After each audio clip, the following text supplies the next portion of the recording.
घर घर की प्रॉब्लम होंगी भैनों वीरों खा के जिम वालों मसाज करन भी जी लो भी तुहानूं पता घर घर की मुश्किल होंगी है घर घर की प्रॉब्लम होंगी भैनों वीरों खा के जिम वालों भी जी धौन च जां गोडे जां कुछ भी दर्द होंदा होवे जी असीं तुहाडा भी वाला मसला हल कर दित्ता असीं भी जी लाए गन मसाज गन भी जी इहदे नाल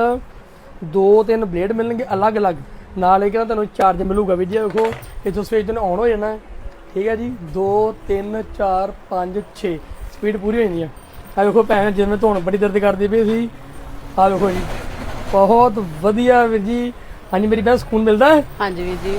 देखो वीर जी बहुत वधिया चीज़ हैगी जी वीर जी ये वाली वीर जी गन तुहानूं मसाज करवाउण वास्ते सैरों जां अंमृतसर जां किते जाण दी लोड़ नहीं गी वीर जी तुहानूं भी पता मसाज करन दे किन्ने किन्ने पैसे लेने दे आ गन लियाओ घरे मसाज करो मिलनी किन्नी दी है 499 रुपए दी वीर जी चेक कर सकदे जी मिलनी कित्थों तुहानूं पता इक्को इक दुकान है अड्डा हलको कोठी गोपाल प्रताप वीर जी ये वाली मैं डैमो करदा पिया जी मैं मसाज नहीं करदा धन्नवाद जी।